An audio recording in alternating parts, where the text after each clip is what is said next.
Hey everybody, I'm Joel, and I've got some pretty crucial information that's going to affect any of your future plans to Europe. Now, whether you're planning an epic 2-week vacation or you're looking at slow traveling the continent for months on end, which is kind of what we usually do, there are some massive changes that you need to know about. A little spoiler alert, you're getting ready to kiss those passport stamps goodbye because Europe's going digital.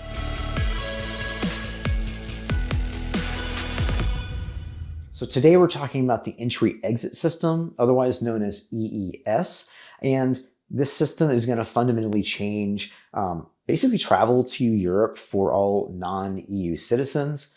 And if you're watching this, most likely that's going to include you, as most of our audience is from the US and or Canada. So we're going to break down exactly what EES is, how it works, and how it might affect you when you're traveling to Europe. But before we dive in, I want to give a huge shout out to Safety Wing for partnering with us on this video. Safety Wing provides travel medical insurance for travelers like you and ourselves at affordable rates, basically perfect for your next trip to Europe or abroad. Now we'll talk a little bit more about this later. So let's go ahead and dive into the good stuff here. Now the EU is rolling out 2 new systems. One is called ETIAS and the other one is EES. Now, ETIAS is a pre-travel authorization system that's set to begin towards the end of 2026, most likely, because they keep pushing it off all the time. But we're going to talk about that maybe in another video. But today, our focus is going to be on EES. This is the digital border system that's going to register you upon entry to the majority of Europe. And it's already begun. So what exactly is EES? Well, it is an IT system that's designed to register non-EU nationals when traveling to Europe for short stays. Now, EES is designed to replace the old system of manually stamping your passport with a completely digital system. So now when you cross any of the external borders of the 29 European countries that will be using the EES system, your entry, exit, or denial, hopefully not denial, will be electronically recorded.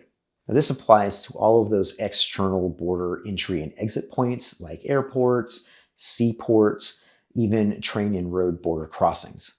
So the reason for the change is for modernization, speed, and of course, security. As far as speed-wise, they're hoping that this new digital system will make it a lot more efficient and quicker in the long run for people entering and exiting the Schengen area. On the security side, EES is designed to essentially prevent irregular immigration, overstays, and also help with identity fraud. So you're probably wondering, when does this start? Well, it's actually already started. EES began its rollout on October 12th, 2025, and it's supposed to gradually roll out to all of the other countries by April 10th of 2026. Now, if you're wondering if there's anything you need to do prior to your trip, the good news is there isn't. You don't have to sign up for anything. You don't have to apply for anything. Basically, the EES registration process is going to occur at the external border, basically your entry point upon arrival. Like I said before, this is applying to all non-EU nationals for any kind of short stays, whether or not you need a visa or if you have visa-free travel like most US and Canadian citizens. A short stay means you can visit for up to 90 days out of every 180 days. Now, this 90-day limit includes the total time that you've actually spent in any of the 29 countries that are utilizing the system, which essentially is the entirety of the Schengen area. Now, despite the EES replacing passport stamps with the digital equivalent, there are a few circumstances where you still may get a stamp. Now, if you're traveling to Ireland or Cyprus, the EES does not currently apply to those countries, so you can definitely expect to get a physical stamp there. Also, as it's being rolled out, you're going to probably still get a stamp until it's fully operational. Navigating a new border system is just one part of having a smooth trip. Before you even get on that plane, I have 2 essential tips that apply to all international travel, protecting both you and your trip. The first one is making sure that your passport is valid. You want at least 3 months past your departure date, and honestly, we recommend usually 6 months because you never know if your trip might get delayed a little bit and you don't want to be scrambling to get a new passport the last second. Also, you want to check your passport's physical condition. We're talking about making sure that there's no torn pages, there's no writing in there, you haven't been doodling or using this as a journal, you don't want to do that, or any kind of other damage, water damage or the like.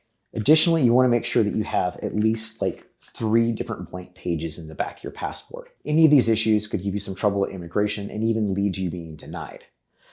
Here's a little bonus tip, and that is to actually put your passport not only in like a little protective case like this, but also in a plastic bag. It helps protect it from getting wet, maybe spilling a drink on it or whatever, and it adds extra protection for the passport. Our second big tip is making sure that you have travel medical insurance. In our opinion, this is a non-negotiable, especially for international travel, which is why we partnered with Safety Wing. Their Nomad Essential Insurance is a travel medical insurance that provides coverage for travel-related issues like luggage being lost or even like a sudden travel delay. Also, it covers for unexpected, urgent medical mishaps, which hopefully doesn't happen while you're exploring Europe or wherever else you are traveling abroad. Hospital stays, medications, or even, God forbid, emergency evacuations are just a few of the many covered situations. Also, what's really cool is that coverage is super flexible as well. You can get coverage for as little as 5 days if you're doing like a quick vacation, or for even months and months at a time, which is typically how we use it. Nomad Insurance Essential is a must for all travelers, including families. You can add your family members as well as children all under one membership. And to all the parents out there, you can actually add up to 2 children under the age of 10 at no extra cost. And coverage starts from just $2 a day. Just scan the QR code that you see on the screen or use the link in the description to get yourself and your family covered for your next trip. And using our link helps support the channel at no additional cost to you. So now let's talk about the biggest difference that you're going to see when you arrive and depart. And maybe for some people, this might be a little bit controversial, but we're basically talking about biometrics are going to be mandatory. Passport control officers will be taking pictures of your face, possibly even scanning your fingerprints, as well as logging any of your travel documentation, which is basically like your passport information. Also, any answers to the questions they might ask you. Now, a quick word of warning, and that is to expect delays. This registration process is only supposed to take just a minute or two, but as they're rolling it out, you can expect to see delays much, much longer as it's being implemented. So plan for some extra time when you arrive at your destination, especially during this rollout phase, and probably a little bit longer. Now, there's some good news for any return trips. Once you've gone through the process once, your information will be saved for up to 3 years in the databases. So once you cross the borders using EES, the next time, the immigration officers should be taking just pictures of your face and your fingerprints, which should hopefully save a bunch of time. Now, you can make this process quicker by pre-registering some information in advance using one of the dedicated kiosks or even the mobile app if it's available at the crossing point that you're using. Also, if you have a biometric passport, you'll be able to enter much quicker using one of the dedicated self-service systems if they're available. However, even if you use the self-service option, you will still be seeing a passport control officer as it's not a completely automated system. So I definitely recommend that you stay informed by going to the EES official website. I'll have it on the screen somewhere, and we'll have a link in the description below, especially since I can't re-edit this video once it's uploaded. To sum everything up, I've got a few takeaways for you, starting with the fact that they're going to be ditching the stamp, meaning that your entry and exit will be registered in this EES system for all of those 29 countries that are basically make up the Schengen area, and that this is going to gradually be replacing all those passport stamps. Also, let's not forget the 90, 180-day rule. If you're a frequent traveler to Europe or even a long-term traveler, like, again, how we like to travel, just remember that those 90 days out of every 180 days is your total time in the Schengen area, which also all the countries that are actually using the EES system. Also remember that biometrics are going to be mandatory. They're going to collect mandatory facial images as well as fingerprints upon your entry into the area, as well as possibly on the exit. Plan for delays, especially as the system is rolled out across all the external border crossings.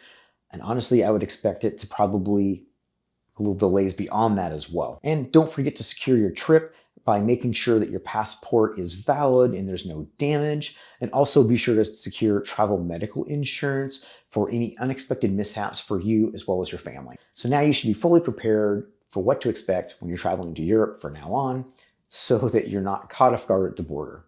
If this information has helped you for your next adventure, be sure to smash that like button. Also, subscribe to our channel, and be sure to check out our newsletter for more tips to help you travel smarter and longer if slow travel is something that you're interested in. And using our affiliate links as well as our partners is a really easy way to help the creation of videos like this. And the best part is it doesn't cost you anything and it really helps us out a lot.